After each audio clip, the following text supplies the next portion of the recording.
Hey there, my name is Quentin. I'm a training manager, occasionally delivering online training sessions. And I don't know your case, but for me, it's not possible anymore to simply sit for hours during an online training, looking the whole time at a PowerPoint and on the right side to have a poor video quality webcam. Today, I want to share with you one tip that really helped me out a lot and will for sure enable you to improve your training sessions. And it is how to use your phone camera to replace your computer webcam or alternate between both phone video and webcam on MS Teams. Most smartphones nowadays have a really good resolution, and you might not want to buy a specific webcam. Or during a meeting session, you might want to show something without having to shake your computer around the room. Or maybe you need multiple views using alternatively your webcam and then another camera pointing at something else. There is plenty of good reasons to use your phone camera as video input during a meeting. But I know you are convinced already, so let's get this done. First of all, if you are in a MS Teams meeting, you have the possibility to join the meeting with your smartphone too via the MS Teams app if you are logged in with the same MS Teams account. Here, I enter into a meeting with my computer and the phone app recognizes that I'm already participating to a meeting and prompts me to join. Now, clicking on Transfer to this device would close the meeting on the computer, so I click instead on Add this device to join with the phone and computer together. Now that I'm in with the phone, let's switch the camera on.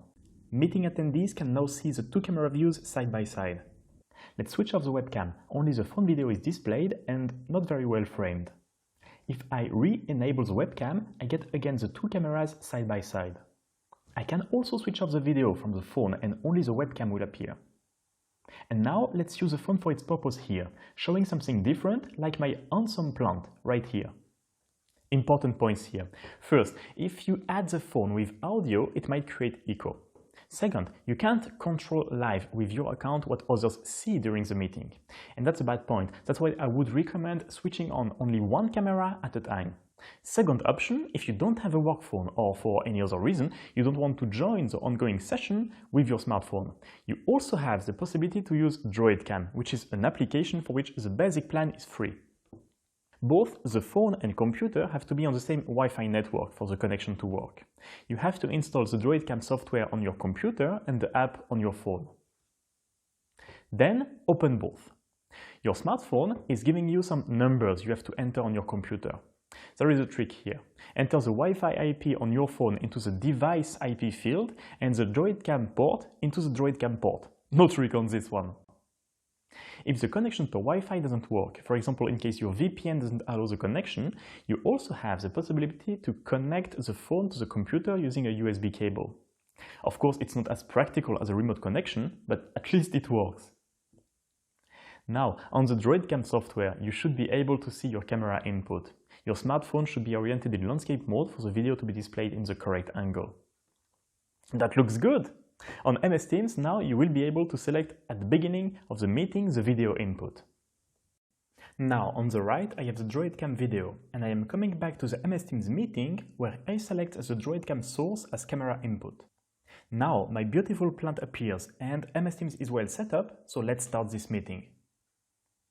During the meeting, you can also switch cameras. For that, right-click on your video on MS Teams, then click on Switch Cameras. And that's it. You are now able to switch between your regular webcam and your phone camera whenever you need. Don't hesitate to subscribe. I am passionate about training and teaching other people, and I will upload new videos as regularly as I can.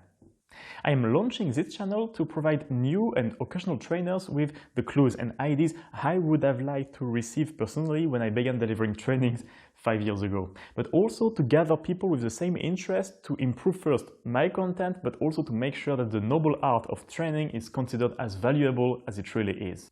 So see you next time for another video on how to improve online training delivery.